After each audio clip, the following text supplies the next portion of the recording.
Hey guys, I'm coming to you in my fuzzy pajamas because I thought about something before I laid down and retired for the night.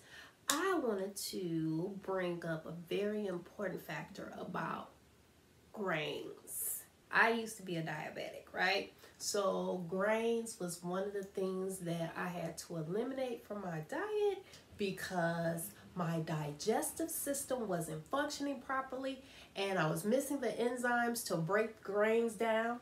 And if you're a diabetic, this probably happens to you too, but some of us ignore the signs and the symptoms that our body gives us. Rice was one of the things that I had to eliminate. I couldn't eat a lot of beans because I was gassy, and bread. So definitely I went years without really eating bread, right? Because of the weed and all of that. It's with the gluten and everything.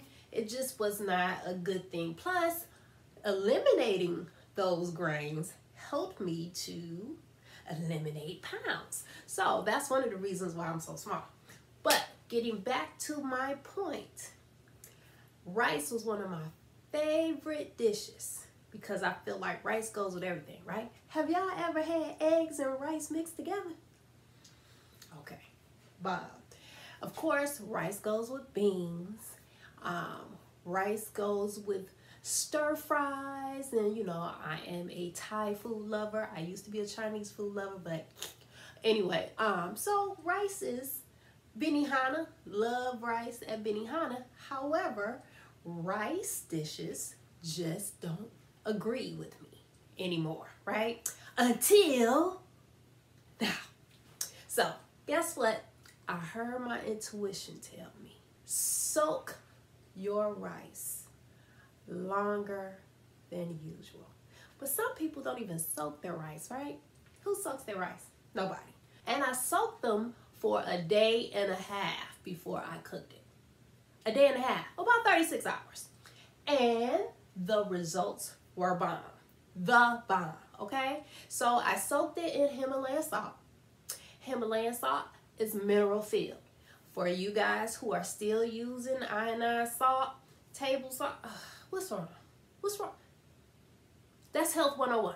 Get rid of the salt. It causes high blood pressure, water retention, and so many other things. It's just not beneficial, but our body does need salt, but it needs mineralized salt, okay? Himalayan salt is one of them, but that's not what I'm here to talk to you about.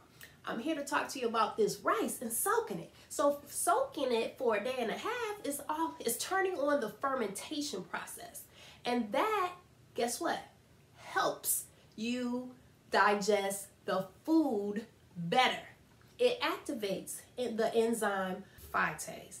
And phytase helps the mineral production generate in the grain, right? While it's soaking. It activates the enzyme amylase, which breaks down the complex starches found in grains. That's right. It removes or reduces phytic acid found in your beans and your grains, which binds the important minerals together, preventing us from really breaking down and absorbing the minerals, right? So that fermentation process kicks that phytic acid right out of there, which is preventing your body from breaking down those grains and absorbing those minerals, okay?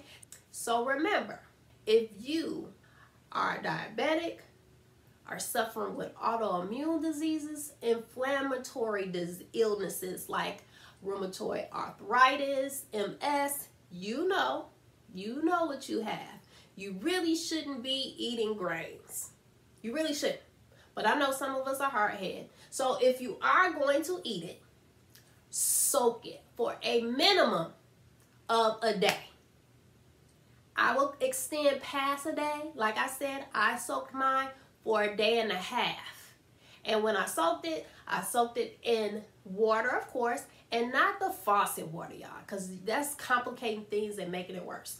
I soaked mine in distilled water and Himalayan salt. However, I was given a tip by Chef B. Shout out to Chef B. Awesome vegan cook. she soaks her rice in cayenne pepper too. And let me tell you something.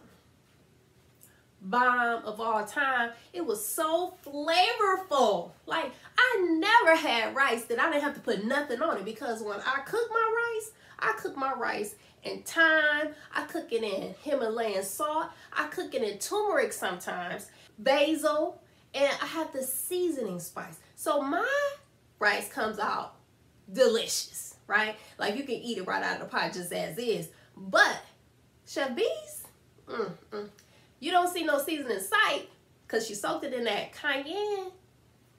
So flavorful. Try to get sprouting grains if you must eat bread.